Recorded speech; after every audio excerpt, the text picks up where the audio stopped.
যাদের প্রশ্ন আছে আপনারা হাতের মতন একটা আছে, এটাকে কাউন্ট করবেন। আচ্ছা, দেলোয়ার হোসেন ভাই বলেন আপনার কি প্রশ্ন আছে? আসসালামু আলাইকুম রহমতুল্লাহ। ওয়ালাইকুম আসসালাম। হুজুর, আমার প্রশ্ন হলো, অনেক জিন্নাত রোগীর শরীরে আসে, তারা তাদের সেফটি হইয়া রোগীর শরীরে আসে, এটা কিভাবে চিকিৎসা করা যায়? এবং জাদুঘর জিন অনেক জাদু নিয়ে জাদুর সাথে আসে, শাস্তি দিলে লাগে না, এই দুটার জিনের চিকিৎসা কিভাবে করা যায় একটু বললে ভালো হয়। আচ্ছা, একটা হলো যে আপনি যেটা বললেন যে সেফটি নিয়ে আসে, সেফটি নিয়ে আসে না। যে সাধারণত যদি কেউ দীর্ঘদিন জিনগ্রস্ত থাকে তাহলে এই জিন আপনার শরীরের মধ্যেই বসবাস করে, অথবা আপনার শরীরের বাইরেও যদি সে থাকে, শরীরের মধ্যে সে এমন কিছু নিরাপত্তা ব্যবস্থা করে রাখে যেই নিরাপত্তার কারণে, বিভিন্ন গিট দেওয়ার কারণে আপনার তার গায়ে কোনো আঘাত বা শাস্তি তাকে লাগে না। তো সেই ক্ষেত্রে আমাদের করণীয় হলো তার নিরাপত্তা ব্যবস্থাগুলোকে ধ্বংস করা। নিরাপত্তা ব্যবস্থা ধ্বংস করার নিয়ম হলো আয়াতুস সেহের দিয়ে তাকে ধ্বংস করা, জাহান্নামের আয়াতগুলো দিয়ে রোকেয়া করে করে ধ্বংস করা। হ্যাঁ, এবং আপনার যেই জায়গার মধ্যে রোগীর সমস্যা, যেই জায়গার মধ্যে মানে আপনার রোগীর তো কোনো না কোনো সমস্যা থাকেই শরীরের, ওই জায়গার মধ্যে যদি পুরুষ হয় তাহলে আপনি নিজেই রোকেয়া করার সময় ওই জায়গাগুলোর মধ্যে চাপ দিতে হবে আর নিয়ত করতে হবে আমি সমস্ত গিটকে, নিরাপত্তা ব্যবস্থাকে ধ্বংস করতেছি। এইভাবে করে ওগুলোকে ধ্বংস করে দিতে হবে। আর মেয়ে হলে মাহরাম দ্বারা চাপ দেওয়াইতে হবে, বুঝতে পারছেন? এবং পাশাপাশি শক্তিশালী তেল বানায় দিয়ে ওটাকে আপনার ব্যবহার করতে হবে। তাহলে তার নিরাপত্তা ব্যবস্থা 1-2 দিনের ভিতরে ধ্বংসের সাথে বড়ই পাতার গোসল দিলে ধ্বংস হয়ে গেলে পরবর্তীতে সে শাস্তি পাবে। এটা হলো 1 নাম্বার। দ্বিতীয় নাম্বার কথা হলো, একটা জিন্নাত যত শক্তি নিয়ে এবং যত নিরাপত্তা ব্যবস্থা নিয়ে আসুক, সর্বোচ্চ একটা জিনের ক্ষমতা সে দেখাইতে পারে 1 ঘন্টা। কথা বুঝতে পারছেন? 1 ঘন্টা ক্ষমতা দেখানোর পরে তার ক্ষমতা শেষ হয়ে যায়, মানে দুর্বল হয়ে যায় অটোমেটিক। এই জন্য আপনি 1 ঘন্টা যদি রোকেয়া করেন, ঝাড়ফুঁক করেন, তাহলে তার দেখবেন 1 ঘন্টা পরে সে দুর্বল হতে শুরু করবে, তখন আপনি 12টা বাজাইতে পারবেন। আর যেই রুগীকে আপনার হঠাৎ জিন্নাত ধরছে, যে রুগীকে আপনার হঠাৎ জিন্নাত ধরছে, মানে যেটাকে বলে আর কি আচমকা, কখনো জিনের সমস্যা ছিল না, ধরেন রাস্তায় চলতেছে বা যাইতেছে হঠাৎ করে জিন আক্রমণ এমন যদি হয়, তো সেই ক্ষেত্রে হলো তারা 10-20 মিনিট একটু ক্ষমতা দেখাবি। এই জন্য তার ওই যে আমরা বলছি যেভাবে সের ধ্বংস করবেন, মন্ত্র ধ্বংস করবেন, ক্লাসের মধ্যে আলোচনা করছি আমরা, আপনি তো দ্বিতীয় ব্যাচের, কীভাবে তান্ত্রিক থেকে কানেকশন বিচ্ছিন্ন করবেন, অর্থাৎ তার শক্তির যে উৎসগুলা এগুলো থেকে বিচ্ছিন্ন করতে হবে এবং শক্তির উৎসগুলো ধ্বংস করে দিতে হবে। আর যদি হামরা ধামরা করে তাহলে আপনার ওই যে সূরা নিসা 76 নম্বর আয়াত, ক্লাসে দুদিন আলোচনা করছি, এবং আপনার আল্লাহুম্মা ইন্না নাজআলুকা ফি নুহুরিহিম ওয়া নাউযু মিন শুরুরিহিম, এই দোয়াটা বেশি বেশি পড়লে সে দেখবেন যে দুর্বল হয়ে যাবে, তখন আপনি শাস্তি দিতে পারবেন। বুঝতে পারছেন? আরেকটা যে কি প্রশ্ন করছিলেন, এটাতে একটা, আরেকটা যে কি করছিলেন, এই যে জাদুঘর জিনের চিকিৎসা।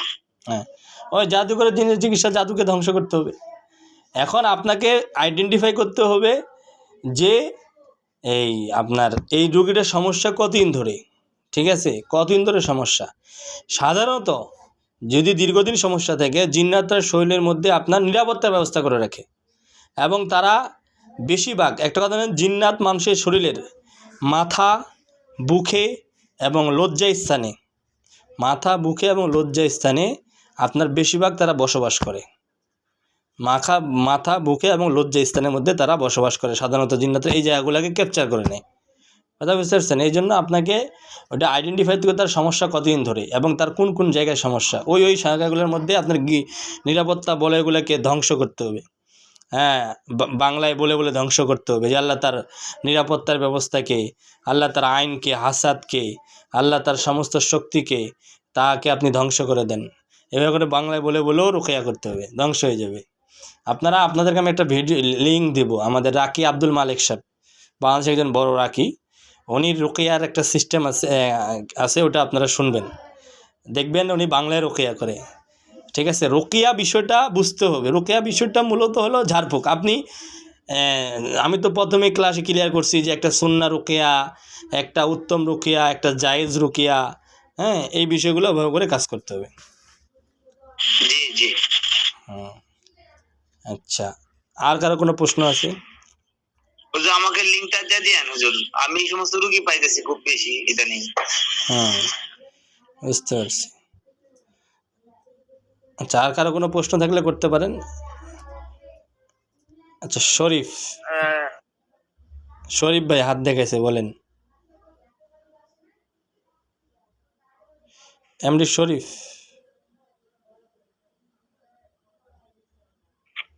আসসালামু আলাইকুম রহমতুল্লাহ। ওয়ালাইকুম আসসালাম। জি হুজুর, আমার একটা প্রশ্ন, ব্যক্তিগত সমস্যা, প্রশ্নটা আপনার কাছে নেক্সট টাইমে পরবর্তী বলবো।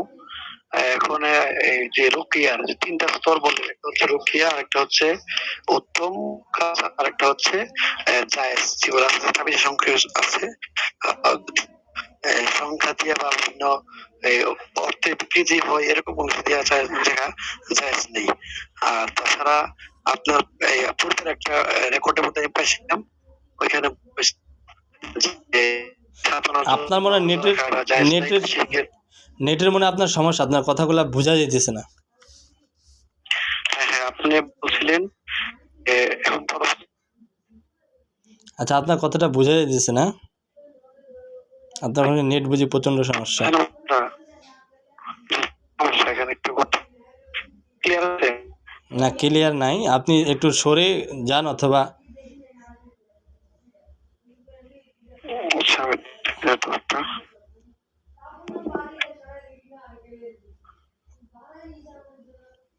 জি না না, আপনার ওখান থেকে কথা ক্লিয়ার আসতেছে না, নেটের প্রবলেম করতেছে। আপনি কেটে দিয়ে আবার জয়েন হ্যাঁ, পরে প্রশ্ন করেন, অন্যদের প্রশ্ন নেই। আচ্ছা, মদিনা মনোয়ারা ভাই, আপনি প্রশ্ন জি বলেন, হাত উঠাইছেন। জি হুজুর, শুধুমাত্র সিল্লার আমল শেষ করে কি এই রোকিয়া করা যাবে, না আগে বাড়ি বন্ধ করতে হবে? এই নিয়ে আমার খুব এর মধ্যে আছে আর কি। না না না, আমি তো আপনাদেরকে প্রথম ক্লাসের মধ্যেই শিখাই দিয়েছি নিরাপত্তার বলই, নিরাপত্তার আমল। আপনি আপনার ফ্যামিলির, আপনার নিজের কীভাবে নিরাপত্তা দিবেন, এই আমল তো আপনাদেরকে শিখা দেওয়া হয়েছে। আমল শিখাই দেওয়া হয়েছে যেন আপনি নিজে নিরাপত্তা করতেন। একটা হলো আপনি আল্লাহ তাআলার কাছে নিরাপত্তা নেবেন, আরেকটা হলো আপনি তাবিজ তুবিজ দিয়ে বাড়ি বন্ধ করে নিরাপত্তা নেবেন। এটার মধ্যে হলো আসমান জমিনের তফাৎ। আসমান জমিন তুলনা করলেও ভুল হবে। মানে আপনি আল্লাহ তাআলার নিরাপত্তা ছেড়ে দিয়ে যদি আপনি ধরেন যে এই তাবিজ আর এই বাড়ি বন্ধ নিরাপত্তার দিকে তাকান, তাহলে তো আপনার ধরেন যে নিরাপত্তাই হবে না। বুঝতে পারছেন না? এই জন্য অনেক পুরাতন মুতাব্বিরা বলে কাজ করলে বাড়ি বন্ধ করতে কয়। আমি তো আজকে 6 বছর ধরে কাজ করি, আমার বাড়িতে আমি একটা তাবিজ তো দূরের কথা, তেল পোড়াও রাখি নাই আমি। আমার বাসায় তো আজ কোনো দিন ক্ষতি হয় নাই। আমার মতন বাংলাদেশে খুব কমই রাখি মনে জিনকে হত্যা করছে, আমি যে পরিমাণ জিনকে হত্যা করি, ঠিক আছে? তো আমার তো কোনো দিন সমস্যা হয় নাই। এগুলো আসলে বলে, আমরা কোনো জিন সাধনার আমল করি না, আমরা সঙ্গে আল্লাহ তাআলার রাষ্ট্রবাহিনী দিয়ে কাজ করি। কালকে ক্লাসে আলোচনা করছি না যে রাষ্ট্রবাহিনী, তা আল্লাহ রাষ্ট্রবাহিনী দিয়ে যখন আপনি কাজ করবেন, এটার আপনি যখন সাহায্য সচক্ষে দেখবেন তখন বুঝতে পারবেন। এগুলো বাড়ি বন্ধ দরকার নেই। বাড়ি বন্ধ আপনাদের শিখাইছি, মানুষ বুঝে না, এই জন্য করবেন, প্রয়োজন নাই। আমি তো আপনাদেরকে নিরাপত্তার আমল দিয়ে দিছি। আপনি নিজের ফ্যামিলির চিল্লা শেষে আপনি সকাল সন্ধ্যা আমল করবেন, আয়াতুল কুরসি মানজিলের আমলটা দিয়েছি, এটা করবেন, আপনার নিরাপত্তার ব্যবস্থা হয়ে যাবে। কোনো তাবিজ তুবিজের নিরাপত্তা আপনার লাগবে না। আপনি সম্পূর্ণ তাওয়াক্কুল আল্লাহর প্রতি রাখবেন, আপনার চুল পর্যন্ত বাঁকা হবে না। আর ধরেন যে আপনি রাস্তায় গাড়ি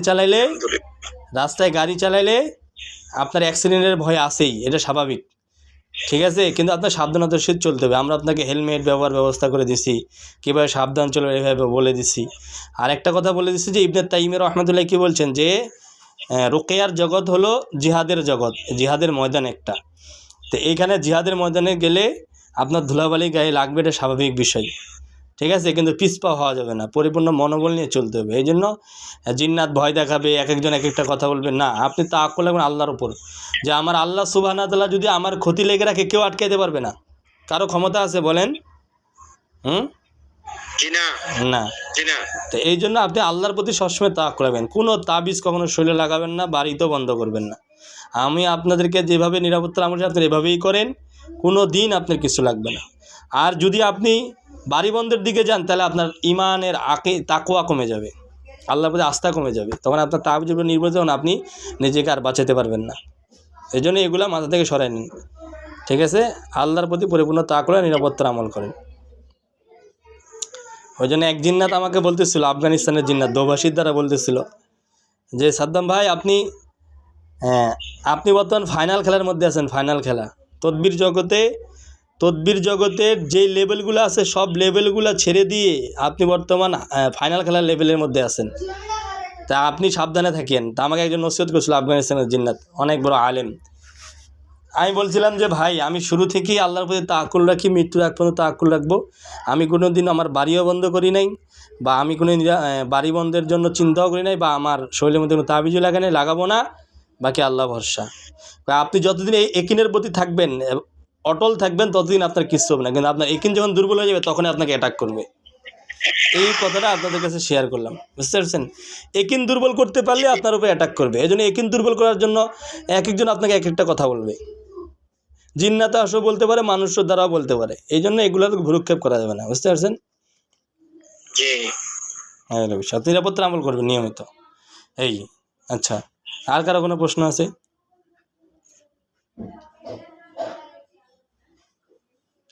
এমডি শফিক জি বলেন। আসসালামু আলাইকুম হুজুর। ওয়ালাইকুম মানে আসসালাম।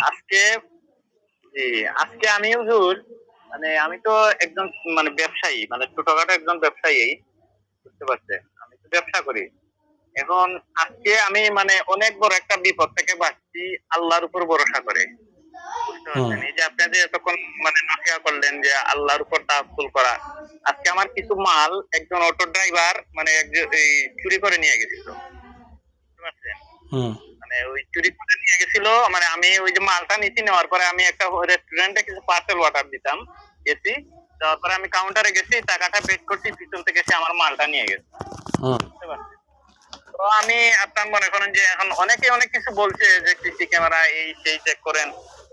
তারপরে আমি মানে ওই আসার পথে আমি আমার ওয়াইফ আমার জিজ্ঞাসা করছে যে মালের ব্যবস্থা হয়েছে, তখন আমি বলছিলাম যে মালের তো ব্যবস্থা হয় নাই, মালের ব্যবস্থা ইনশাআল্লাহ যদি আমার ওই মানে সব হালালে থাকা হয়ে থাকে তাহলে আল্লাহ তাআলা এই মালের ব্যবস্থা করবে।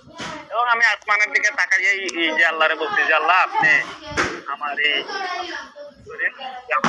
নসিবে থাকে মালটা আল্লাহ আমি মানে এই যে এর পরে আধা ঘন্টা সময় যায় নাই, মানে আমার যে জায়গায় মালটা হারাই গেছে রেস্টুরেন্টের ম্যানেজার আমার ফোন দিয়ে বলতেছে আপনার মাল কি পাইছেন? আমি বলছি না পাই, মাল তো পাই না, তো ধরা খাইছে।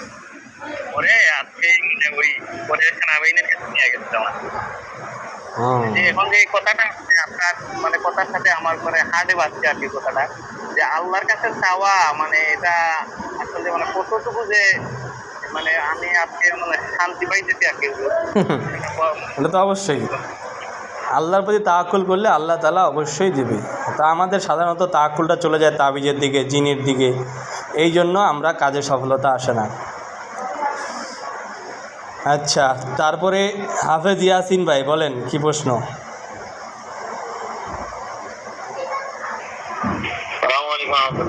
ওয়ালাইকুম আসসালাম। এই যে অনেকে আমার আশপাশে অনেক কয়েকজন জিনের কাজ করতো যে আগে তাদের তোমার দিত, তারপরে অনেক কিছু করতো। এখন এরা দুইজন আছে, একজন তো ওই দিন বলছে যে রোডে হাঁটতেছে, আরেকজন প্রায় 2 বছরের মতো অসুস্থ ছিল, এখন মোটামুটি আবার সুস্থ হয়েছে। জিনের কাজ করতে গেলে অনেক সময় জিনেরা জাদু মন্ত্র করে, অনেকে মুখে দিয়ে রক্ত ছুড়ে, অনেকে আইসে একজন কথা হয়েছে এও 1 বছর জিন হয়েছে, এখন ওই মাইক্রো চালা গাড়ি ড্রাইভিং শিখে এগুলো বাদ দিচ্ছে। এই বলে আমারও রোডে ঘুরেছি, 1 বছর আমি পাগল বেঁচেছিলাম। ফ্যামিলি আমার সুযোগ বাঁধিয়ে রাখার পরও এরপরও আমি পাগলের মতো চলাফেরা করতাম, কিছু নিয়ে বলতাম, কথাবার্তা বুঝতাম না, চিনতাম না, গান থাকছে, মানে এইভাবে হয়ে যাচ্ছি। এই ধরনের জিনিস থেকে বাঁচার উপায় আল্লাহ না করুক কোনোভাবে যেন কখনো আক্রান্ত না করতে। আপনি যাদের কথা বললেন তাদের কারগুজারি নিয়ে দেখেন যে তাদের কোনো 1 নম্বরে তাদের কোনো ওস্তাদ নাই। 2 নম্বর হলো যদিও থাকে মানে কোনো সুন্নাহ মোতাবেক ওস্তাদ নাই।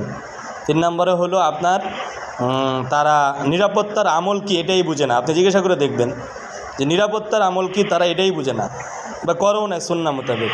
4 নম্বর হলো যে সে 100% জিন বশের আমল করছে, যে রাস্তায় রাস্তায় ঘুরে বলছে পাগল করে দিচ্ছে, 100% সে জিন বশের আমল করছে।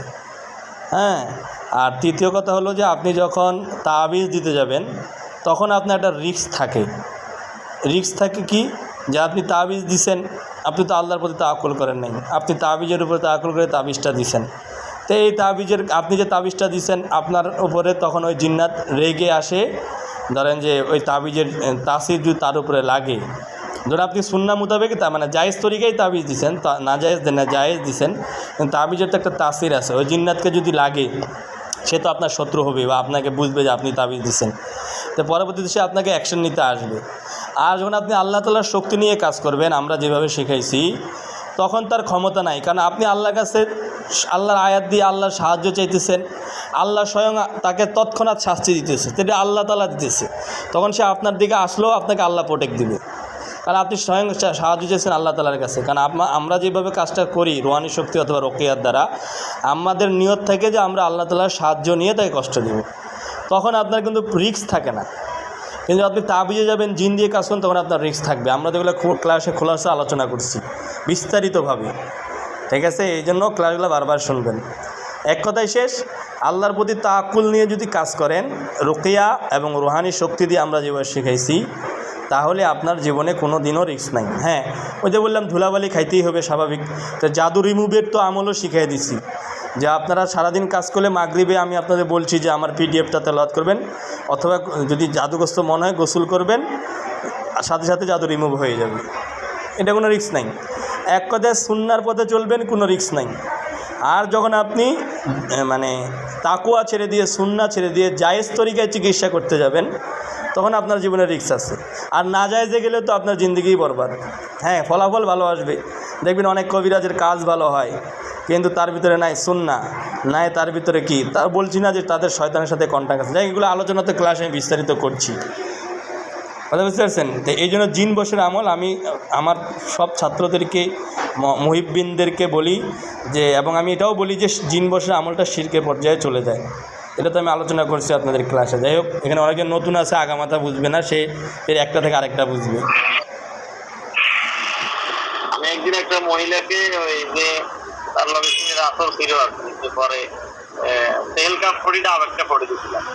ডাবটা খাওয়ার পরে বাকি যে পুরা ফালাক মাছ রেখে দিয়েছিলাম, বসার প্লেয়ার দিয়েছিলাম, তেল পড়া, এগুলা দিতে না দিতে হাজির হয়ে গেছিল, অ্যাক্টিভ হয়ে গেছে। অ্যাক্টিভ হওয়ার পরে আমার এই ডাবটা মানে গায়ের দিকে মারতে ছুড়ে, এরপরে মানে খুব একটা গরম হয়ে গেছে।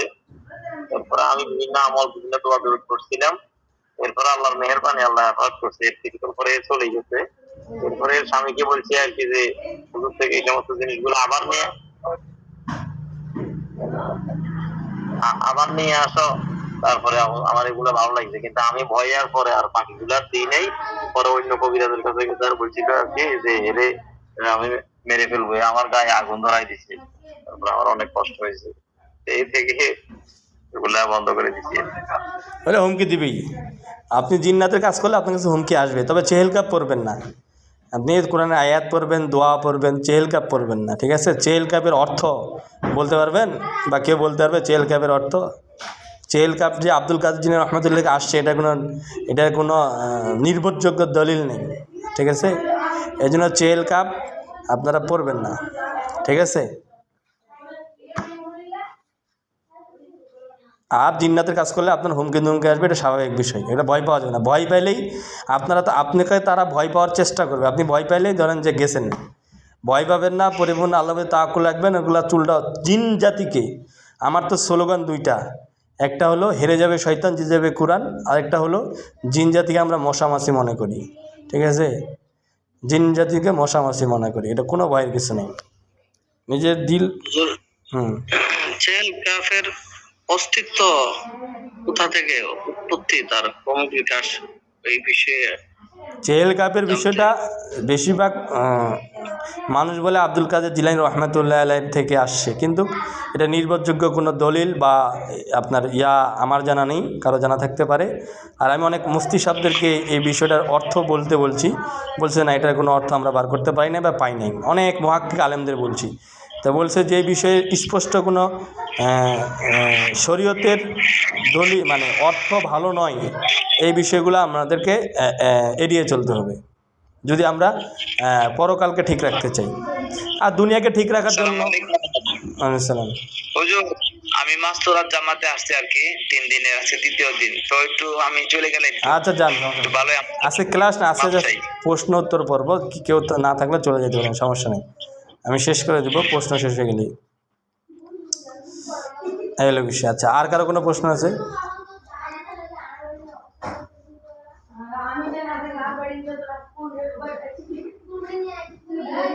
হুজুর তারে সেল কাপ করব না কেন? সেল কাপে সমস্যা আছে, অনেক আলেমের তো সেল কাপ করে।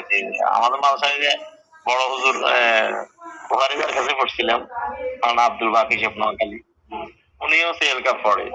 যাই হোক, তিনি না, আমি তো একটা কথা বলছি যে আমি মুহাক্কিক আলেমদের সাথে এবং আমার তদবির রিয়ার জগতে আমি এটার কোনো অস্তিত্ব খুঁজে পাই না নির্ভরযোগ্য, এবং আপনার এটা ধরেন যে অর্থ আমি খুঁজে পাই নাই, ঠিক আছে? তো যে জিনিসটা অর্থ আমি পাই নাই বা কোনো মুহাক্কিক আলেম থেকে কোনো নির্ভরযোগ্য দলিল পাই না, এটাকে আমি এড়িয়ে চলি। কারণ আমার তদবির করে আমার যে রোগীটাকে ভালো করতে হবে, এটা আমার উপর ফরজও না, ওয়াজিবও না, সুন্নতও না, ঠিক আছে? বা আমার দায়িত্বও না, কিন্তু আমার ইমানকে হেফাজত করা আমার দায়িত্ব, আমার প্রতি ফরজ। এটার দিকে খেয়াল রেখে আমাদের চলতে হবে। আর বিষয় হলো যে, একটা কথা আমি বলছি না যে আমার গবেষণায় দেখা গেছে বাংলাদেশে সবচেয়ে বেশি 2 শ্রেণীর আলেম মানে জাহান্নামে যাওয়ার সম্ভাবনা বেশি। তো 1 নম্বরে হলো ধরেন যে এরা আসলে মুহাক্কিক আলেম না, এরা মুহাক্কিক আলেম নয়, এরা ধরেন যে কারি সাহেব অথবা ক্লাসের 3rd ছাত্র, এরাই এই কাজগুলো বেশি করে। আমি যে বিষয় 2 সেক্টর আলেমের কথা বলবো এখন। এক হলো দরবারি আলেম। এই দরবারি আলেম বাংলাদেশে বহুত। এই দরবারি আলেমগুলা জায়েজকে নাজায়েজকে জায়েজ করে দেয়, হক কথা বলে না, হ্যাঁ, মানে কি আর বলবো, তাদের কাছে দুনিয়াটাই প্রাধান্য দিয়ে দেয়। এরা আসলে কোনো মুহাক্কিক আলেম নয়, হাতে গোনা 2-1টা বাদে, সব হলো এগুলো ক্লাসের 3rd। আরেক হলো তাবিজ ব্যবসায়ী। এই তাবিজ ব্যবসায়ীরা কিছু নামধারী আলেম আছে, এরা এমনও ফতোয়া আমি শুনছি যে কুফরি দিয়ে কুফরি কাটতে হয়। তো কুফরি দিয়ে কুফরি কাটতে হয়, সে আমাকে বলতেছে প্রয়োজনের ক্ষেত্রে কুফরি করা যায় যাচ্ছে। তা আমি ওকে বলছি যে আমি এই সবার সামনে বলতেছি 100,000 কুফরি করা থাকবে, আমি আল্লাহর কালাম দিয়ে কাটবো, ওপেন চ্যালেঞ্জ, যদি না পারি আমি ইমান ছেড়ে দেব। চ্যালেঞ্জ করছিলাম এক আলেমকে, তখন সে মাথা নত করে দিচ্ছে, আপনি কোন ধরনের কথা বলেন একজন আলেম হয়ে কুফরি দিয়ে কুফরি কাটতে হয়? কত হাজার কোটি চালান করবেন করেন, আমি আল্লাহর কালাম দিয়ে কাজ করব, ওপেন চ্যালেঞ্জ। আমি এভাবে করে 2-1জনকে থ্রেট মারছি যে ওপেন চ্যালেঞ্জ, একদম রেকর্ডিং করে নেন আমার কথা, না পারলে আমি বললাম তো আমি ইমান ছেড়ে দেবো। আপনি কি বলেন, আল্লাহর কালামের মধ্যে আপনার আস্থা নাই, কুফরি দিয়ে কুফরি কাটতে হবে, একজন আলেম হয়ে আপনি এই কথা বলেন? তো এই ধরনের কিছু চিকিৎসক মুতাব্বির, এরা মানে ইমানকে নষ্ট করে দিছে, মানুষের ইমানকে নষ্ট করে দিছে। আপনার হিন্দুও তাবিজ গলায় ঝুলাইয়া দেয়, আপনি একজন আলেম হয়ে তাবিজ গলায় ঝুলাইয়া দিলেন। একজন হিন্দুও সংখ্যা লেগে তাবিজ দেয়, আপনিও সংখ্যা লেগে তাবিজ দিলেন। কি তফাৎ হলো? আমরা তাবিজকে নাজায়েজ বলতেছি না, আমরা তামিমাকে নাজায়েজ বলি, শিরিক বলি। কিন্তু আপনি জায়েজটাকে কেন আপনি পারবেন? আগে সুন্নাহ চেষ্টা করেন, সুন্নাহ দিয়ে যখন হবে না তখন আপনি জায়েজে যান। যাই হোক, এগুলো লম্বা আলোচনার ব্যাপার। এই জন্য ভাই, আমরা যেই জিনিসটার মধ্যে সন্দেহ আছে এই জিনিসটা এড়িয়ে চলব। অর্থাৎ যেই জিনিসটার, যে তদবিরটার অর্থ, ভালো অর্থ নাই এবং শরীয়তের কোনো অস্তিত্ব নাই, এগুলো আমরা এড়িয়ে চলবো। যে কোন আলেম করছে এটা আমাদের দেখার বিষয় নেই, তার হিসাব তাকে দিতে হবে, আমার হিসাব আমাকে দিতে হবে। কথা বুঝেন নাই? আলেম করলেই যে ওটা যে একদম সহি হয়ে গেলো তা তো নয়। আমাদের দলিল শরিয়া, আমরা তাবিজকে নাজায়েজ বলি না, কিন্তু তাবিজকে এড়িয়ে চলতে বলি। হ্যাঁ, জায়েজ তরিকায় তাবিজ, কিছু ক্ষেত্রে তাবিজ লাগে, যেরকম আপনার ছোট বাচ্চার ক্ষেত্রে তারা আমল করতে পারে না, ছোট বাচ্চা যারা, তাদেরকে আমরা তাবিজ দিই। তারপরে স্বামী স্ত্রীর মহাব্বতের ক্ষেত্রে আমরা একটু তাবিজকে সাপোর্ট করি, মানে যেগুলা না দিলেই নয়। কিন্তু জিন জাদুর কাজের জন্য কুরআন হাদিসে যথেষ্ট, আবার কি তাবিজ তুবিজ লাগে? ছোট বাচ্চা আমল করতে পারে না, তাকে তাবিজটা দিতে পারেন। এবং এটা তো সাহাবী থেকে প্রমাণিত যে সাহাবীদের জামানায় আপনার ছোট বাচ্চাদের গলায় তাবিজ দেওয়া হতো, যখন তারা পড়তে পারতো আরবি তখন তাদের আমল শিখিয়ে তাবিজকে খুলে দেওয়া হতো। কথা বুঝতে পারছেন? এই জন্য আমরা শুধু কিছু তাবিজ শেখাই আমাদের কোর্সের মধ্যে, যেগুলা না দিলেই নয়, এই ধরনের। কিন্তু জিন জাদু চিকিৎসার জন্য কোরআন সুন্নাহ যথেষ্ট, যত হাজার কোটি কুফরি করুক। আচ্ছা, আর তবে হুজুর, হ্যাঁ, চেল কাপ নিয়ে যে এই যে বড় পীর আব্দুল কাদের জিলানী রহমতুল্লাহ আলাইহির কথাটা আসছে, এই মর্মে আমার একটা মন্তব্য হচ্ছে আল্লাহর রহমতে আমার কাছে ওনার লেখনী যে কিতাবাদি গুলো আছে, আমার কাছে যতটুকু আমি ঘাটাঘাটি করছি, তাফসিরে জিলানী সহ অসংখ্য কিতাবাদি আমার ঘরে আছে আলহামদুলিল্লাহ। আমার চোখে অদ্যবধি পর্যন্ত পড়িনি এই চেহেলকাপ। এটা কোথা থেকে উৎপত্তি হচ্ছে যে ওনার লেখনী বা ওনার উক্তি, এটা আমার কাছে হাস্যকর মনে হচ্ছে। আল্লাহ মালুম জানে। আমি অনেক মুতাব্বিরকেও বলছি যারা কাজ করে অনেক আগে থেকে, মুফতি সাহেব, যে আপনি চেহেল কাপের আমাকে একটা রেফারেন্স দিয়েন তো, আব্দুল গাজী রহমতুল্লাহ এটা পড়ছে। উনি বলছে না আমি আমার ওস্তাদের কাছে শিখছি। তারপর আমি বলছি যে এটা অর্থ বলেন তো, বলে এটা অর্থ আমি জানি না, আমার ওস্তাদ শিখেছে আমি শিখছি। তো আমি বললাম তো ওস্তাদ তো শরীয়তের দলিল নয়, ওস্তাদ কি শরীয়তের দলিল? শরীয়তের দলিল তো ওস্তাদ নয়। আমার ওস্তাদকে আমি তৎক্ষণ মানব যতক্ষণ সে শরীয়তের উপর আছে। শরীয়তের বাড়ি গেলে আমি ওস্তাদকে ছুঁড়ে মারি, এই ওস্তাদ আমার দরকার নেই। এই জন্য আমি ব্যক্তিগতভাবে আকিদার দিকে আমি বাংলাদেশে কয়েকজন আলেমকে আমি ফলো করি। এক নাম হলো আল্লাহ মামুনুল হক সাহেব, তারপর হলো আপনার আলী হাসান ওসাবা, মাহমুদুল হাসান গুনবী, হারুন ইজার সাহেব, রফিকুল ইসলাম মাদানী সাহেব। এই কয়েকজন আলেমকে আমি খুব মহব্বত করি, কারণ এদের আকিদা এবং এদের ধরেন যে ইয়াগুলা সম্পূর্ণ আমার কাছে ভালো মনে হয়। ঠিক আছে, তাকওয়ার অবলম্বনটা।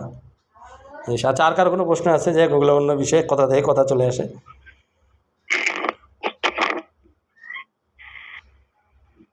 জি শরীফ ভাই বলেন। জি, আসলে এখন কি আমার কথা বুঝতেছেন? হ্যাঁ বোঝা যেতেছে, এখন বলেন।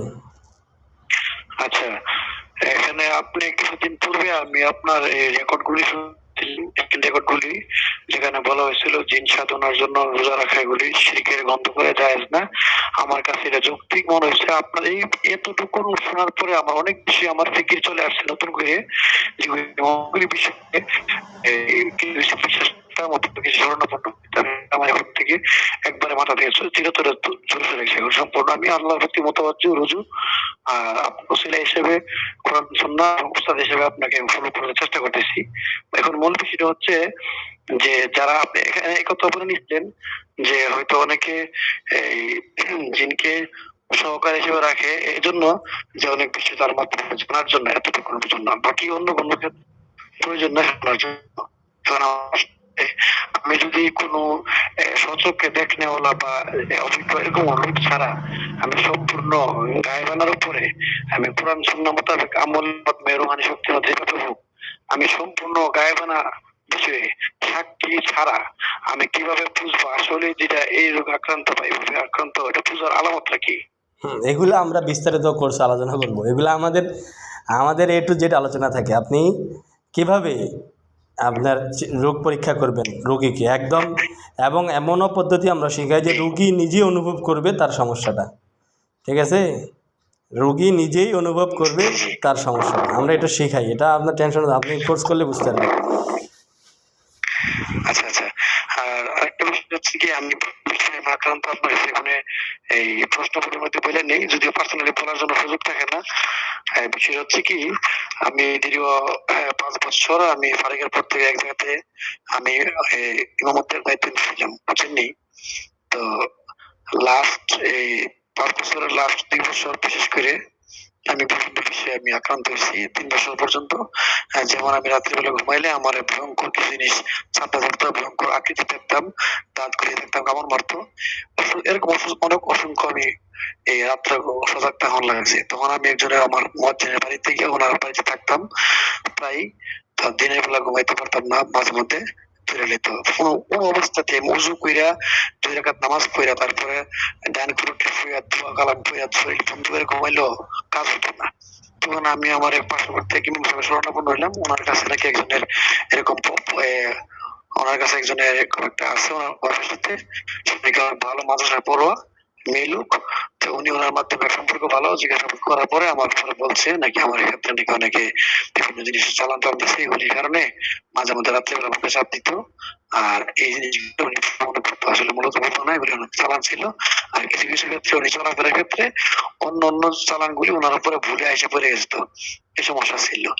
আর সারা রাত্রে ঘুম ভাঙে ভাঙে হইতো, আর সকালবেলা হইলে আমার হাত দুইটা পায়ের হাঁটু থেকে নিচ পর্যন্ত গরম হয়ে যেত, রোগগুলি ফেলে যেত, পানি দিয়ে আরাম লাগতো, আর প্রচন্ড ব্যথা করতো। ব্যথা সারা শরীরে আক্রান্ত ছিলাম, ব্যথার কারণে আমি মুক্ত পাইতে পারতাম না, এমন কষ্ট হইতো। শেষ পর্যন্ত সকালবেলা খাবার দাবার পর্যন্ত করতে পারিনি। এভাবে বেশ কিছুদিন আমি কাটাইছি। ওনার কাছ থেকে কিছু পানি পড়া এগুলি চিকিৎসা নেওয়ার পরে আমি কিছুটা মানে আরোগ্য লাভ করছি, আমি বুঝতেছি। এবং আমার এই বিষয়গুলির পিছনে আবার বাড়িতে এসে গেলে আমার প্রেশার বাড়ানো, তখন আমার প্রেশার 70 হয়ে যেত, 160 হইতো। বাড়িতে আসলে আমার প্রেশার সব নিয়ন্ত্রণ ঠিক। ওইখানে গেলে আমার প্রেশার, আমার উচ্চ রক্তচাপ থাকে, আমি ডায়াবেটিস আক্রান্ত কিনা এরকম মনোভাব থাকে। আমি অসংখ্যবার চিকিৎসা করেছি, আমার ডায়াবেটিস নেই, কোনো কিছু নেই। অনেক সময় কোলেস্টেরল আছে কিনা এগুলি চেষ্টা করতাম, কিন্তু কোনো সমস্যা নেই। সমস্যাগুলি দেখা দেয়। আর ওইখানে গেলেই বাড়িতে আমার একটা তৈরি হয়, যার কারণে আমার মসজিদ বন্ধ সব করা লাগে। এই অস্বস্তি ভোগ করতে করতে পর্যায়ে বর্তমানে আমি চাকরি থেকে ছেড়ে দিয়ে বাড়িতে এসে বসে গেছি। আর আমার বাড়ি উনি চেক দেওয়ার পরেও উনি বলছে আমার মা অনেক অসুস্থতা আছে, বলছে আমার ঘরে নাকি 3টা তাবিজ আছে, ওনারা উঠাইছে। আমার ঘরে সিঁড়িতে একটা, চুলার ভিতরে একটা, আর আমার মা যেরকম থেকে এরকম একটা, এগুলি অনেক সত্যি। এবং আরেকজনের কাছে গেছি, এগুলো বলছে যে আগে বলে কিছু কাজ করা হয়েছিল, বর্তমানে কিছু সমস্যা রয়ে গেছে। এবং আপনার কাছে আমার প্রশ্ন যে আপনি তরিকা অনুযায়ী এগুলির পিছনে কি কি সমস্যা থাকতে পারে, একটা সিমটম বা আমাকে যদি একটা ধারণা দেন তাহলে আমি উপকৃত হবো। এগুলি আমার নিজের জন্য যদি আমি নিজে সেফটি দিয়ে যদি চেক দিয়া ঠিক করতে পারি, এগুলি তো ইনশাল্লাহ শিখাইবেন, শিখবো। এবার আপনার কাছে প্রশ্ন, এগুলি কোন কোন কারণ হবে? হ্যাঁ, আপনি যে বিষয়গুলো বলছেন যে আমার শরীরে ব্যথা, পা গরম হয়ে যায়, প্রেশার হাই হয়ে যায়, এগুলো সব হলো নজরের কারণে হয়, বুঝতে পারছেন? নজর না? এগুলা বদনজরের কারণে, জিন্নাতের অথবা মানুষের বদনজর লাগার কারণে এগুলা হয়। এগুলা চালানের, এগুলো কোনো লক্ষণ নেই, এগুলো চালানের কোনো লক্ষণই নেই। চালানের লক্ষণ হলো আলাদা, কথা বুঝতে পারছেন? স্বপ্নে খাওয়া, যদি আপনি স্বপ্নে যদি আপনি খান, অথবা আপনার ধরেন যে পেট, বেশি বেশি খাইতাম। পেট যদি আপনার ফুলে যায়, হ্যাঁ, পেট যদি ফুলে যায়, জি, কিছু বিষয় আছে চালানের, এই বিষয়গুলো যদি কয়েকটা 5-7টা বাজে তখন চালান হয়। কিন্তু আপনি যেই আপনার সমস্যাটা বললেন যে পা ফুলে, এগুলো হলো বদনজরের কারণে হয়, এগুলো অন্য কোনো সমস্যা নেই। আচ্ছা আর ওই আচ্ছা। জিন্নাতের তাহলে কথা, পারিবারিক বিভিন্ন জিন্নাতের কথা ওটা 100% বিশ্বাস করা সব ঠিক না, 100% মিথ্যা। মিথ্যা কারা কথা বলে না, শুনেন, মিথ্যা বলে, ঠিক আছে, এটা শুনেন, আমি আমার জানি। কাছে শুনেন। আপনি বলেন একটা মাদ্রাসার মেয়ে জিন্নাত তার কাছে থাকে। ভাই, মাদ্রাসার মেয়ে জিন্নাত কি জানে না যে পর্দা করা ফরজ? এবং আল্লাহ তাআলার তার সাথে, ওয়াইফের সাথে সম্পর্ক আর কি? আল্লাহ তাআলার সাথে ওয়াদা তাদের কী ছিল? প্রকৃতপক্ষে যারা মুমিন জিন্নাত, তারা কখনোই মানুষের সংসর্গে আসে না, কখনোই মানুষের সংসর্গে আসে না, এবং তারা কথাও বলে না। জি, আমি এক আফগানিস্তানের এক জিন্নাতের সর্দারকে যে কোনো মাধ্যমে ডাকছি, সে কথা আমার সাথে বলে নাই। একজন বাংলাদেশি আলেম জিন্নাতকে ডাকছি, আমার পরিচিতি, সে কথা বলে নাই। তখন আমি আল্লাহর কাছে দোয়া করছি, আল্লাহ তার কথা বলার আপনি হুকুম জারি করে দেন, তখন সে কথা বলছে। তো প্রকৃত মুমিন জিন্নাত আপনারা কেউ দেখেন নাই বা শুনেন নাই, আল্লাহ তাআলা আমাকে কথা বলেছে, চলে যেতে আমি দেখি। প্রকৃত মুমিন জিন্নাতরা, আচ্ছা, দেখ, জি, আমি ওনার কাছ থেকে যে কারগজে শুনছিলাম, ওনার বাড়িতে আপনার সিলেটের দিকে, তো উনি বিভিন্ন দিক থেকে জাদুগ্রস্ত, সেহরগ্রস্ত ওনার পরিবারের ছিল। তো ওনার অনেক আমলদারি ভালো মানুষ, আনতে হিসেবে পয়েন্টার শুনে। তো উনি দূরে নবীনগরে চাকরি করতো। তো একটা পর্যায়ে উনি দেখতেছে পাশের থেকে যে এই পরিবারটা অনেক ক্ষতিগ্রস্ত হইতেছে বিভিন্ন মানুষের দুশ্মনের কারণে। তখন থেকে নাকি তার পরিবারের প্রতি মায়া লাগছিল। তখন তার ওয়াইফের সাথে ওই জিনটা শাড়ি পরা অবস্থায় দেখা করছিল, এভাবে সাক্ষাৎ করছে। কিছুদিন পূর্বে ওনার বিয়ে পরীক্ষা হয়েছে, ছিল না। আমার কাছে বলছে এটা কোনো বইটা ঢুকে গেছে, দেখা সাক্ষাৎ করে না। একটা পেশা বানাতো, তখন তার ওয়াইফ তার কাছে সংসার ছেড়ে দিয়ে সে অন্যরকম হয়েছে, কি জানি বরাবরি করতো আর একটা হারাইতো। তখন বুঝতে পারছে তার কাছে একটা কিছু আছে, সে কথা বলতে ঘরের মধ্যে। আচ্ছা, বুঝতে পারছি আপনার বিষয়টা, আমি বুঝতে পারছি। কথাবার্তা বলে তার বিষয়টা আছে যে আমাদের সাথে কথাবার্তা বলে না। তখন তার ওয়াইফের কাছে বলে দিয়েছে আমার ব্যাপারে তোমার লগে সম্পর্ক আছে, এটা দেখো সে যেখানে মুহূর্তে ওইখানে তার মুহিবের কাছে কথা বলাবলি করতেছে। এই কথাটা সে বলতেছে, তোমার লগে কথা ছিল, এগুলো শুনতেছে, ফেলে দিব এই বিষয়গুলি। যাই হোক, ওটা মুমিন জিন্নাত না, ওই জিন্নাত মুমিন জিন্নাত না। মুমিন জিন্নাত কখন মানুষের সংসর্গে আসে না। আর সে বাড়ির মধ্যে অত্যাচার হইতেছে, হ্যাঁ, কারো উপরে জুলুম হলে, কারো উপরে যদি জিন্নাতরা জুলুম করে, সেক্ষেত্রে কিছু ভালো জিন্নাতরা তাকে উপকার করার চেষ্টা করে। কিন্তু যখন তার উপকার হয়ে যায় ওই জিন্নাত সরে যাবে। কিন্তু যখন দেখবেন তাদের সাথে আপনার মহাব্বত লেগে গেছে বা আসা যাওয়া শুরু হয়ে গেছে কথা, তখন বুঝবেন যে এই জিন্নাত একসময় তার কাল হয়ে যাবে ওই ফ্যামিলির জন্য। কথাটা বললাম, মিলে দেখেন, ওই জিন্নাতে তার কাল হয়ে যাবে। কারণ জিন্নাত হলো উগ্র জাতি, এবং আচ্ছা কাল হইলে, আচ্ছা কাল কাল কাল হইলে তার কি হতে হতে হতে পারে? বিভিন্ন ধরনের ক্ষতি হবে। এগুলা ক্ষতি বলে শেষ করতে হবে। আমার একটা ক্লাসে আমার একটা ভিডিও আছে, দেখেন। আচ্ছা আচ্ছা আমি একটু বলে নি, আমি যেহেতু কাল বলছেন, আমি কিছুদিন পূর্বে দেখলাম তাকে তার মানে ডায়াবেটিস ছিল আগেই, এরপর সে এখন বিশাল বড় রোগে ভুগতেছে, হার্টের সমস্যা থেকে সংক্রান্ত হইতে এমন হচ্ছে সে বাচ্চা আসছে। তো আমি মনে মনে একটা ধারণা করতেছি যে আসলে কি এগুলি জড়িত হওয়ার কারণে এটা হয়েছে নাকি আল্লাহ তালে দিছে, আল্লাহ মালুম। আল্লাহ ওই জিন্নাতে করবে, আমি তো বললাম করতেছে, তারা সতর্ক করছে। ওই জিন্নাত তার কাল হয়ে যাবে। সতর্ক করতেছে তাকে, ওই যে জিনটা ছিল ওই জিনটাও তাকে সতর্ক করছে, দেখেন জীবনে কোনোদিন বেঁচে গেলে নিজ থেকে কোনোদিন দিবেন না। আমি আপনাকে নিয়মে বলি যেভাবে ওইটাই দিবেন, আপনার কোনো আপনার কিছু মুহিবিন বা আপনার উপকার করতে আসলে দিয়ে দিবেন, হাদিয়া দিয়ে দিবেন, আমরা রেখে দিব, আপনাকে একটা পার্সেন্টেজ দিয়ে দিব। কিন্তু কাজ করবো আমরা, আপনি শুধু আপনার মনোবের মানুষগুলিকে কাজ করাইবেন উসিলা হিসেবে, কিন্তু আপনি নিজে নিজে উৎসবগিরি করতে চাইবেন, আপনি কিন্তু বিপদে পড়বেন। ওগুলি কিন্তু ভবিষ্যৎ ভালো হয় না। কত তাকে সমর্থন বলে দিচ্ছে আবার ওগুলা বাটপার জিন, কথা বলতো ওগুলা বাটপার জিন। ওগুলা শর্ত লাগাই দিচ্ছে, দেখেন না? শর্ত লাগাই দিচ্ছে, দেখেন না? আচ্ছা, ক্লাসের মধ্যে আমি আপনাদের ক্লিয়ার করবো জিন্নাতরা কেন কাজ করে, কেন আপনার সংসবে আসে, এগুলো আমরা ক্লিয়ার করি। তাহলে বাটপার শর্ত লাগাই দিচ্ছে, দেখেন না? শুনেন, ওর কথার বাইরে গেলেই 12টা বাজিয়ে দেবে। হ্যাঁ একজন ভাই মনে হয় কথা বলবে, আমি ওনাকে সময় দিতেছি, আমি আধা মিনিট কথা বলবো। আমার পারিবারিক দিক থেকে, আমি অর্থনৈতিক। আচ্ছা, আপনার শরীফ ভাই আপনার কথা বোঝা যাচ্ছে না। শরীফ ভাই আপনার কথা আবার নেটের প্রবলেম, আপনার কথা বোঝা যায় না, পরে শুনবো ইনশাআল্লাহ। ঠিক আছে, ওই কথা বলবো, পুরো বলি। ঠিক আছে। হ্যাঁ, ঠিক। আসসালামু আলাইকুম হযরত। জি বলেন। জি ওস্তাদ, ওই আজকে আমি এক হাফেজ সাহেব ওনার ছেলের ব্যাপারে আমার সাথে আলোচনা করেছিল। ছেলেটা জুম্মা পড়া মাদ্রাসায় পড়ে। জি। কিতাব এই পর্যন্ত প্রায় 2 বছর যাবত জুম্মা পড়া মাদ্রাসার অনেক উস্তাদরা তার জিন্নাতের চিকিৎসা করছে। না না, এটা কিছু ওই আরেকবার লেখা যে শরীফ ভাই মিউট করে দেন। হ্যাঁ বলেন। জি ওস্তাদ। জি। তো ওই ছেলেটা 2 বছর যাবত চিকিৎসা করতেছে জিন্নাতের, কিন্তু সে তো কোনোভাবেই ভালো হচ্ছে না। অনেক বড় বড়, যেমন ওই যে নীল সাগরের মৌলানা গোলাম রব্বানী আগাদী সাহেব হুজুরের কাছেও চিকিৎসা করেছিল। জুম্মাপাড়া মাদ্রাসার ইদ্রিস সাহেব হুজুরের তত্ত্বাবধানে তার চিকিৎসা হয়েছিল, কিন্তু কোনোভাবেই সুস্থ হচ্ছে না। আমি আজকে ওনাকে আপনার কথা বলেছিলাম। তো এটা মানে ও রাত্রেবেলা ঘুমাইলেই দেখে এ আসে ও আসে, তাকে মারতে আসে, গলা চিপে ধরে। ওর সমস্যাটা হচ্ছে এইরকম আর কি। আচ্ছা। এখন সরাসরি কোনোদিন আমি জিজ্ঞেস করেছি যে সরাসরি কোনোদিন সে জিন দেখেছে, বলেন না, কিন্তু রাত্রেবেলা ঘুমাইলেই দেখা যায় ওর আব্বুর সাথেও ঘুমিয়েছে। কিছুক্ষণ পরে দেখা গেল কেউ আসছে, এসে তাকে আগুন দিয়ে এই কমিয়া করতেছে, তার গলা টিপে ধরতেছে, এরকম অবস্থা। তো উনি হাফেজ সাহেব বড় পেরেশানিতে আছে, কিতাবখানায় পড়ে, জুম্মা পড়ায় ছেলেটা। আমি বললাম যে আচ্ছা, আমার উস্তাদের সাথে আমি কথা বলে দেখি, যদি কি বলে উস্তাদ, নাইলে ওনার কাছে চিকিৎসা করাতে পারেন তাহলে খুব ভালো হবে। আচ্ছা, উনি তুলা রাশি নাকি? আবার ছেলেটা তুলা রাশি নাকি?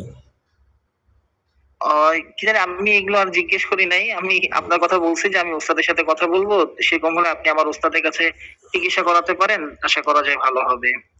আচ্ছা, ওটা আপনি খবর নিন। ওই আপনি যে সমস্যা বলেন, এই সমস্যা সাধারণত মানে আমার অভিজ্ঞতা থেকে আমি যে চিকিৎসাগুলো করছি, একটা হলো যে সে তুলা রাশি হয়, এটা হলো একটা কারণ। আর দ্বিতীয় হলো বংশীয়ভাবে মানে তার পূর্বপুরুষের কেউ আপনার এই তান্ত্রিক ছিল অথবা জিন সাধক ছিল, হ্যাঁ, সেই কারণেও হয়। আবার অনেক সময় হাসাদের কারণে, জিন্নাতের হাসাদের কারণে অনেক সময় এরকম করে। আবার অনেক সময় ধরেন যে জিন্নাতের কোনো জিনকে বাচ্চাকে মারে ফেলেছে সে ভুলে, তখনও করে। মানে 4-5টা কারণ আমি পাইছি যতগুলো কাজ করছি, ঠিক আছে। যেরকম একটা মেয়ের কাজ করছিলাম, মেয়েটা ধরেন যে এরকম রাতে ঘুমাইতে না, দম বন্ধ করে দেয়, এই করে দেয়, সেই করে দেয়। পরে যখন আমি জিনগুলোকে ধরলাম, ধরার পরে ওর লিডার যে ওকে ধরলাম, আর পুরো একটা বংশ জিন্নাতের একটা গোষ্ঠী তাকে অ্যাটাক করে রাত্রেই। তখন ধরলাম, তখন বললো যে আমার বাচ্চাকে ও মারে ফেলাইছে কেন, আমার বাচ্চাকে মারে ফেলাইছে কেন, আর কবিরাজ আমার বাচ্চাদেরকে আটকে রাখছে ওদের কারণে। মানে এক কবিরাজ দিয়ে কাজ করতে, সে ভুল করে রাখে, বাড়ায় দিছে সমস্যাটা। পরবর্তীতে আমি বললাম যেটাতে তো সে মারা গেছে সেটাকে তো আর আজাদ করতে পারবো না, তো যেটা আপনার এই আটক করে রাখছে কবিরাজ, তুমি ওটাকে আমি আজাদ করে দিচ্ছি। তো আমি আজাদ করে দেওয়ার পরে তো তারা সমঝোতা করে দেওয়ার পরে রোগী সুস্থ হয়ে গেছে, আর রাতে মারধর করে না। হ্যাঁ, তো এই ক্ষেত্রে এই বিষয়গুলো আগে দেখতে হবে তার সমস্যাটা আসলে কী থেকে। এটা আইডেন্টিফাই করার পরে কাজ করলে ইনশাল্লাহ সমাধান হয়ে যাবে, তবে সময় লাগবে। তো ওস্তাদ এখন মানে আমি এখন কি করতে পারি, ওনাকে কি পরামর্শ দিতে পারি? আপনার সাথে যোগাযোগ করতে বলবো সরাসরি? আচ্ছা, আপনি উনিকে প্রথম আমাদের একটা ডায়াগনোস্টিক্স, এটা রোকেয়া নিতে বলেন। এটা হলো আপনার মাগরিবের পরে আমরা রোকেয়া করি, ঠিক আছে। হোয়াটসঅ্যাপের মধ্যে তাকে ভিডিও কলে রাখবে, আর যদি সাউন্ড বেশি হওয়ার মতন একটা কোনো বক্স ব্যবস্থা করতে পারে মোবাইলে কানেক্ট করে, তাহলে বেশি ভালো। আর না হয় এইভাবে করেই রোকেয়াটা সে নোক 1.5 থেকে 2 ঘন্টা, হ্যাঁ 1.5 থেকে 2 ঘন্টা আমি রোকেয়া করব। আমার প্রতিদিন মাগরিবের রোকেয়া হয় অনলাইনে। রোকেয়ার সময় তার কী সিমটম হচ্ছে আমি ওটা দেখে তারপরে আমি পরবর্তীটা বলবো। তো আমরা ডায়াগনস্টিক রোকেয়াটা বাইরে 1,500 টাকা করে ফি নিই, বাকি যেহেতু মাদ্রাসার ছেলে 500 টাকা ফি দিলে আমরা ডায়াগনোস করে দিব। বুঝতে আচ্ছা জি ওস্তাদ, তাহলে এটা কি শুক্রবারে করা যাবে না? মানে ওর তো এখন তো ক্লাস চলতেছে, মাদ্রাসায় আছে। না, শুক্রবার আমার বন্ধ থাকে, আমার শনি রবি কালকে থেকে শুরু হবে, পুরো সপ্তাহ চলে। আচ্ছা, বৃহস্পতিবারও কি চলবে ওস্তাদ? হ্যাঁ, বৃহস্পতিবারও চলবে। তো বৃহস্পতিবারে একটু ডায়াগনোস হয় না, বৃহস্পতিবারে আপনার হয় এমনি চিকিৎসা চলে। বাকি ডায়াগনোস শনিবার এবং রবিবার হয়। শনিবার আর রবিবার। আচ্ছা ঠিক আছে, তাহলে আমি দেখি ওনাকে জানাই, তারপর উনি মাদ্রাসায় যোগাযোগ করে হয়তো ওস্তাদদেরকে বললে ওনারা এটা ব্যবস্থা করবে ইনশাআল্লাহ। ঠিক আছে ইনশাআল্লাহ, ওটা সমস্যা না। উনিকে আপাতত আপনি প্রথমে একটা আমল দিয়ে দেন, আসসালামু আলাইকুম। প্রথমে একটা আমল দিয়ে দেন কাউসার ভাই। ওটা হলো ওই ছেলেকে বলবেন সে জিন হত্যার নিয়তে সূরা লাহাব পড়বে 11 বার এবং সূরা বাকারা 148 নম্বর আয়াত পড়বে 11 বার। মানে সমস্ত সে অবশ্যই অজু করে ঘুমাবে। অজু করে ঘুমাইয়ে সে ঘুমানোর যে সুন্নতগুলো আছে 3 কুল আয়াতুল কুরসি সুবহানাল্লাহ 33 বার, এগুলো আদায় করার পরে সে এই নিয়ত করবে যে আল্লাহ আমাকে যে জিন্নাতরা কষ্ট দেয়, এই জালেমদেরকে হত্যার নিয়তে আমি আমলটা করতেছি। এই নিয়তে সূরা লাহাব পড়বে 11 বার, সূরা বাকারা পড়বে 148 বার। এই আমলটা করতে বলেন। তারপর রাতে কোনো কী সমস্যা হচ্ছে পরবর্তীতে আমাকে জানায়। ওস্তাদ সূরা বাকারা 11 বার আর সূরা লাহাব 11 বার, সূরা বাকারা 148 নম্বর আয়াত 11 বার নিয়ত করবে, জিন হত্যার নিয়ত। এই আমলটা দিয়ে দেন। আসসালামু আলাইকুম ওয়া রাহমাতুল্লাহ। ওয়ালাইকুম আসসালাম। আসসালামু আলাইকুম। জি বলেন। আসসালামু আলাইকুম। ওয়ালাইকুম আসসালাম। জি বলেন। জি, জি আমি একজন কবিরাজ সম্পর্কে জানি, আমাদের বাড়ির পাশেই। তো উনি ওই জিন দ্বারা কাজ করে। তো উনি একদিন আমার সাথে গল্প করলো, আমাকে বলতেছে যে ভাই আপনি তো মসজিদে ইমামতি করেন, তো একটা ঘটনা বলি। তো উনি বলছে যে আমি যখন জিন দ্বারা কাজ করি, প্রথমে সে আমার অনেক কাজ করতো, যা বলতাম তাই শুনতো। এখন বেশ কয়েক বছর যাওয়ার পরে সেই জিন তাকে এসে বলতেছে যে আমাকে খোদা বল, না তোকে মেরে ফেলবো। আমাকে খোদা বলবি, আমার ইবাদত করবি। উনি তো হযরত এখন চিকিৎসা বাদ দিয়ে দিছে, আমার ইমান বাঁচাইতে হবে, আমি এগুলো বাদ দিয়ে দিছি। তো হযরত এমন কোন পন্থা আছে কি যে এগুলা সাহায্য ছাড়া কাজ করা যাবে? তো এগুলো সাহায্য ছাড়াই তো আমরা কাজ শেখাই, এগুলো সাহায্য ছাড়াই তো কাজ করি। আমার কোর্সের তো টপিকে এটা। শুনেন, আমার কোর্সে ছাত্র আমার অভাব হইতো না যদি আমি খালি বলতাম যে জিন সাধনার আমল শেখাবো আর মন্ত্র শেখাবো, তা আমার ছাত্র অভাব হইতো না, বুঝতে পারছেন। কিন্তু এগুলো যে শিরকি কুফরি কাজ, এটা তো আমি জিন সাধনার আমল বলেন, তাবিজের আমল বলেন, রুকিয়া বলেন, রুহানি শক্তি বলেন, জড়িপুটি দিয়ে কাজ বলেন, যত প্রকার কাজ বাংলাদেশের কবিরাজ, সব বিষয়ে আমি আল্লাহ তাআলা আমাকে বিদ্যা দিছে। কেন বিদ্যা অর্জন করছি? কারণ আমি এগুলো নিয়ে রিসার্চ করছি। সবগুলোর মধ্যে সবগুলা শেষ পরিণতি হলো ইমান হারা। সবগুলা শেষ পরিণতি হলো ইমান হারা। একমাত্র কোরআন সুন্নাহ কাজ, এই রোকেয়া শরিয়া ছাড়া যত চিকিৎসা পদ্ধতি আছে, হ্যাঁ ফলাফল আপনি কিছুদিন ভালো পাবেন, কিন্তু পরবর্তী ধাপটা আপনার ফ্যামিলির জন্য রিস্ক হয়ে যাবে।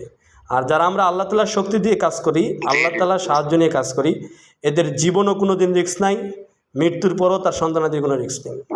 এই কাজটাই আমরা শিখাই। এই জন্য অনেকদিন আমাদের কোর্স পছন্দ হয় না। হ্যাঁ, হুজুর ভালো মানে তাবিজ শেখায় না, হ্যাঁ হুজুর এই জিন সাধনা শেখায় না, তো একজন দেখেন না গ্রুপে মেসেজ করছে 1100 টাকা পেলে ওর নষ্ট হয়ে গেছে, মানে কোরআন হাদিসের কাজ শেখাচ্ছি ওর 1100 টাকা নষ্ট হয়ে গেছে। সে একজন আলেম, সে কীভাবে কথা বলে, সে চাইছিল যে আমি তাকে জিন সাধনা শেখাবো।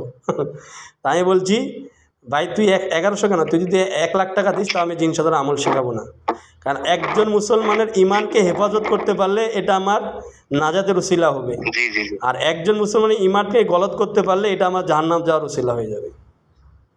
তা আমরা এই ধরনের কাজ শিখাই না, ঠিক আছে, ক্ষতিমূলক। জি তো হযরত হুম, মুফতি নাইমুল ইসলাম ফরিদপুরি উনি তো জীবিত। আচ্ছা আপনার কথা বোঝা যাচ্ছে না। হ্যাঁ আচ্ছা, ওই মানে তদবির তাবিজ ফরিদপুরের মুফতি নাইমুল ইসলাম। হ্যাঁ কাউসার ভাই মিউট করে দেন তো, কাউসার ভাই মিউট করে দেন, কথাটা আটকে যাচ্ছে। হ্যাঁ বলেন। তাবিজের আমল উনি তো মুফতি বলে যে আমি গহরডাঙ্গি মাদ্রাসা থেকে। আচ্ছা আপনি নাইমুল ইসলাম সাহেবের কথা বলতেছেন তো, আমি বলি শুনে। উনি বলে যে আমি গহরডাঙ্গা মাদ্রাসা থেকে ফারিগ হয়েছি, হাটহাজারী থেকে পড়াশোনা করেছি।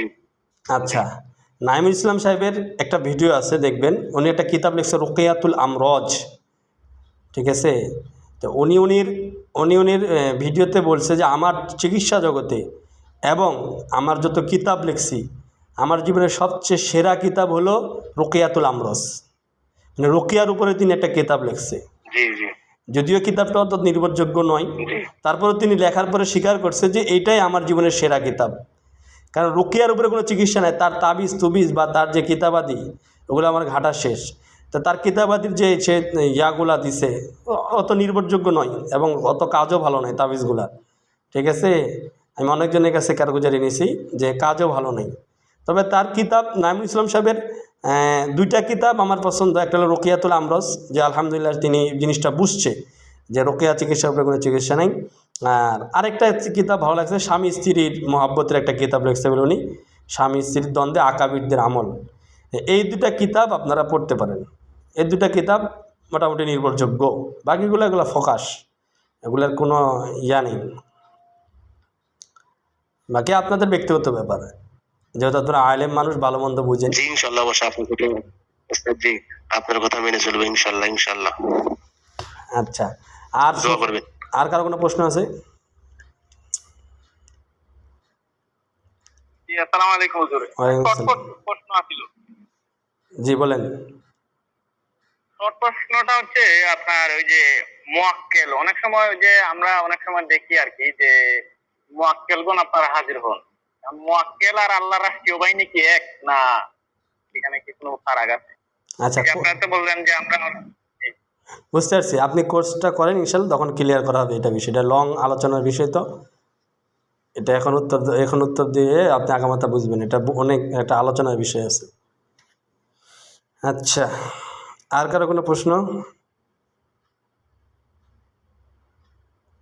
ইনশাআল্লাহ আমার আর কোনো ব্যক্তি আমলটা দিলেন সূরা লাহাব 11 বার আর সূরা বাকারার 148 নম্বর আয়াতটা 11 বার, তাই না? জি জি। এটা শুধু তিলাওয়াত করবে এতটুকুই? হ্যাঁ নিয়ত করে তেলাওয়াত করবে যে আমাকে জিন্নাটা রাতে যে কষ্ট দেয় তাদেরকে আল্লাহ আপনি হত্যার নিয়তে আমি আমল করতেছি, নিয়তটা যেন সহি থাকে, বুঝতে পারছেন? আল্লাহর কাছে সাহায্য চেয়ে নেবে, করবে ইনশাল্লাহ। আপনি আশা করি আজকে রাতে যদিও ডিস্টার্ব অনেক কমে যাবে। কারণ 17 বছরে চালানা আক্রান্ত ছিল এরকম একটা রোগী চিটাঙ্গের, তার ধরেন পাশার মধ্যে আসে আঙ্গুল ঢুকাই দেয় জিন, এমন অবস্থা করছে। হ্যাঁ তাকে ঘুমাইতে দেয় না, এই করে সেই করে। তো এই আমলটা দিছি, তো আলহামদুলিল্লাহ সে 2 দিনের ভিতরে অনেক সুস্থ। এবং 3 দিনের দিন বলছে হুজুর আমি স্বপ্নে মাছকে জবাই করতেছিলাম। তা আমি কই জালেম জবাই হয়ে গেছে। বললো হুজুর আমি স্বপ্নের মাধ্যমে একজনের চামড়া ছিলে ফেলাইছি। হ্যাঁ আমি বললাম জিনের চামড়া ছিলে গেছে। পরে ওই জিন আসে বলছে তুই আমার কেন চামড়া ছিলছিস। এই আমলটা দেন পুরো আস্থা বেকিনের সাথে করলে ইনশাল্লাহ অনেকটা ভালো ফলাফল পাবে। আর বাকিটা পরে ডায়াগনোসিস করি, পরেরটা পরে ইনশাল্লাহ। আসসালামু আলাইকুম ওস্তাদ জি। জি আসসালামু আলাইকুম ওয়ালাইকুম আসসালাম। জি ওস্তাদ জি, আমার ছেলের বয়স এই 3 মাস চলতেছে, তো ছেলে বাচ্চা। তো হযরত জি আমার ছেলে মাঝে মাঝে রাত্রিবেলা এই আঁকে মানে একটু বড় বড় করে তাকায় আর শুধু ফোবায় ফোবায় কান্না করে, মনে হয় ভয় পাইতেছে, এরকম মনে হয়। আচ্ছা, ওই তেল পরা মানে অলিভ অয়েল তেল যদি ব্যবহার করে, অলিভ অয়েল তেলের মধ্যে মানজিল এবং আপনি তখন বদনজর চিকিৎসা শিখেন। আচ্ছা, আবার মানজিল পরে ফু দিয়ে একটা তেল বানাবেন, আর মানজিল পরে ফু দিয়ে একটা পানি বানাবেন। ওই পানিটা দিয়ে গোসল দেওয়াবেন, আর আপনার তেলটা দিয়ে আপনার ইয়া করবেন, এই তেলটা গোসলের পরে এবং ঘুমানোর আগে ব্যবহার করবে। আর যদি তেলে অ্যালার্জি থাকে তাহলে যে ক্রিম সে ব্যবহার করে বা লোশন, ওই লোশনের মধ্যে পরে ফু দিবেন, আর পানিটা দিয়ে গোসল নেবেন, পানি রেখে দিবেন বোতলটাতে। আপনি সকাল সন্ধ্যা যখন আমল করে ওই পানি এবং তেলে ফু দিবেন সবসময়। যত সকাল সন্ধ্যা আমল করবেন, তেলাওয়াত করবেন, ওই পানি এবং তেলে সবসময় ফু দিবেন। আর ইয়ার মধ্যে এই কি বলে ইউটিউবের মধ্যে বদনজর রুকিয়া লিখে সার্চ দিয়ে বদনজর রুকিয়া শোনাবেন, ঠিক আছে ইনশাল্লাহ। তো হযরত ওই মঞ্জিল বলতে কি 33 আয়াত? হ্যাঁ, 33 আয়াত। জি জি জি, ইনশাআল্লাহ। আর মাগরিবের আগে এবং মাগরিবের পরে, আধা ঘন্টা আগে আধা ঘন্টা পরে বাচ্চাকে কখনো বাসা থেকে বার করবেন না, আর জানলা খোলা রাখবেন না। জি জি, আর ইনশাআল্লাহ। যেই ঘরে সমস্যা হয় ওই ঘরে সূরাতুল বাকারা বাজাবেন অথবা পড়বেন, ঠিক আছে ইনশাল্লাহ। জি জি জি, ইনশাআল্লাহ। ঠিক আছে। আর কারো কোনো প্রশ্ন? হাফেজ ইয়াসিন ভাই, আপনি হাত উঠে রাখছেন, কিছু বলবেন? না বললে হাত সরাই দেন। প্রশ্ন না থাকলে হাত সরাই ফেলেন। আচ্ছা, না হুজুর, আর কিছু বলার নাই। আসসালামু আলাইকুম। আচ্ছা, ঠিক আছে, তো ভালো থাকেন, দেখা হবে ইনশাআল্লাহ, কথা হবে। আসসালামু আলাইকুম। আসসালামু আলাইকুম। ওয়ালাইকুম আসসালাম।